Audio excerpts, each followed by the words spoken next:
Today we're going to be looking at a rifle build that I did a little while back, and I just recently modified it, unfortunately due to the ATF rules. It is a beautiful gun, and so we're just going to see how it runs. You can see I got a little bit of custom camo paint there that I've done. I did a pin and weld job and did my muzzle device. And so now we're ready to rock and roll. Now, one question you might be asking is, why even go with a 14.5-inch barrel on a 300 Blackout when there are so many more shorter, compact versions out on the market? Well, that's a great question, Mr. President. Well, sit back and we'll walk through why a 14.5-inch barrel might be on the list for your next 300 build. Hey shooters, welcome back to the Shooters Resource Channel. Today we're going to be looking at this 300 Blackout build I did. It's primarily Wilson Combat and BCM, but before we get into the details, go ahead and take a second. Hit that like and subscribe button, support the channel. I had an 8-inch barrel on this gun prior to the ATF's rulings, and I looked at the SBR option, but there's so many restrictions that come with it that you don't have with a pinned and welded option. And it's more restrictions with an SBR than what you see with suppressors. So, you know, there's a lot of trouble in going from state to state. There's a lot of trouble in moving. There's just a lot more challenges that you don't have to deal with when you just do the pinned and weld option. Now, as in a 14.5 configuration, this gun really serves as a training gun for me because I've got a lot of 14.5-inch AR-15s that are a lot louder even when suppressed. And because I shoot a lot behind the house, I try to keep the noise down for both my wife's sanity and my neighbors. So this helps out a lot because I can shoot suppressed. It's a much quieter round than suppressed 5.56, and it's a very similar platform to all my BCM builds in 5.56 that are 14.5 pin and welds.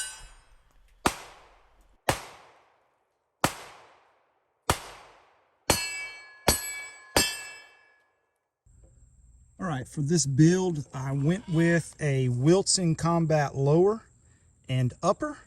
I went with a BCM bolt carrier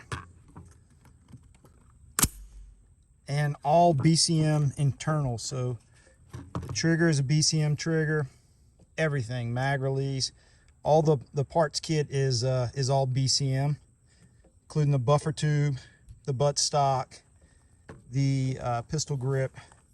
And then these are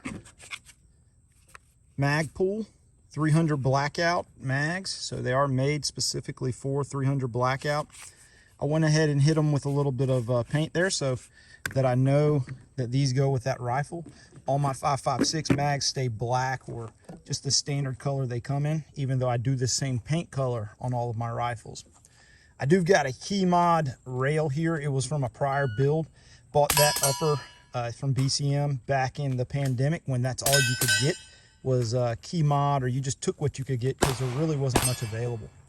Got the Ballistic Advantage 14.5-inch barrel with an adjustable gas block. So in terms of the device to make this a little more appreciable on the ears, we've got the Silencer Co. Chimera, which is a great option. And I've got the ASR mount underneath that. I don't have any gloves on right now, so it's probably, yeah, it's a little warm. But we can take that off real quick.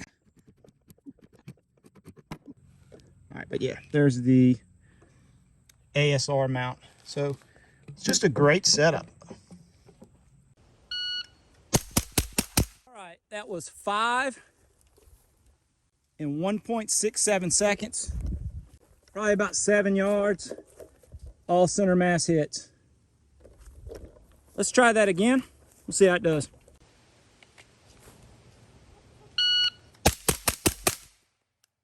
All right, that was 1.5 seconds.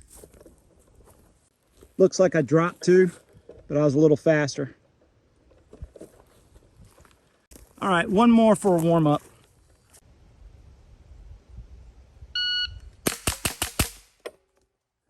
That one actually didn't register, but I think it was a little faster, or at least as fast. And we dropped one.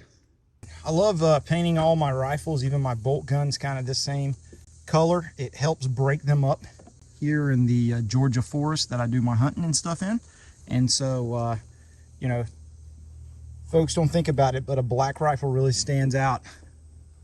If you break up the pattern a little bit, helps out quite a bit. All right, let's take this back a little bit. We'll run a couple drills. What are some other applications for this firearm? Well, it's going to make a great hunting firearm for my son this fall for hunting whitetail deer. He's 9 years old. He shot a deer last year with a 6.5 Grendel. It worked really well, but I think this 300 Blackout, while suppressed, would be great. Well, that was pretty fun. Let's see if we get a time on it. That was about 15 seconds of shooting. I had a couple shots go high, and I missed one of my shots on my small target there, but everything else was pretty clean. Of course, I was kind of stepping back, and I've got a lot of obstacles behind me, a lot of trees, and I was keeping my eye on the target, but knowing that they're behind me, I was moving back, you know, just kind of feeling my footing, because this is not necessarily all level ground out here. There's a lot of things you can trip over, so just being careful around there.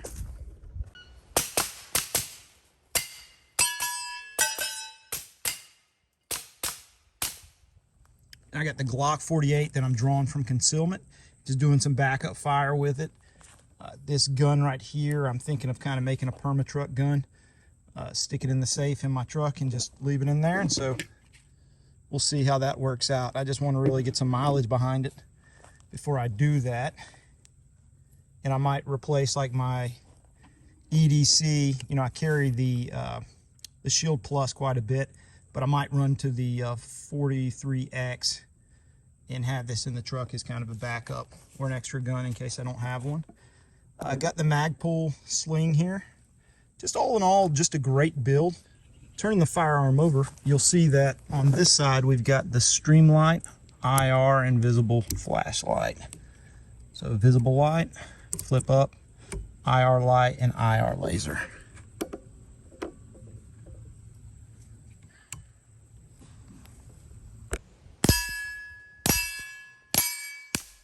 The Superlative Arms adjustable gas block helps a lot with the gas blowback. This gun is very enjoyable to shoot. I can go out and shoot a couple hundred rounds and not really worry about a lot of gas blowback into my eyes and onto my face. All right, shooters. So that was my first time shooting the 14.5-inch pin and welded 300 Blackout that I built. Pretty much used exclusively BCM, Wilson Combat. Great gun, great performer. This is a good and easy way to use a 14.5-inch pin and welded barrel to get to that legal 16-inch barrel. And it's not impacting my ability to run a suppressor. And I'm cutting that extra, you know, 1.5 inches off. Which nobody can afford to lose 1.5 inches, but when it comes to barrel length, you definitely can. When I measured this using the ATF's measuring, which is, so you send the rod down the barrel into the rifling, touch the bolt face, you mark your rod at the end of your barrel and you measure it. I'm right at 16.375 or 16 3/8. So just there within the legal limit with this setup. So make sure before you order a 13.7 or whatever barrel length you're going to go with, check your muzzle device and take into account any amount of spacing or thread that you have there on your barrel, and just go from there. But yeah, not the shortest package. I do have the ability to take that suppressor off and just run the 14.5, which is a really handy size when it comes to AR rifles. But yeah, just a great setup. Hey shooters, thank you for taking time to watch this video. I hope you learned something. I hope it inspired you to go out and build an AR-15. The sky is the limit. You can build it out of any caliber you want, and if you choose good parts, you can't go wrong. Go ahead take a second, hit that like and subscribe button, support the channel. And as always, thank you all and God bless.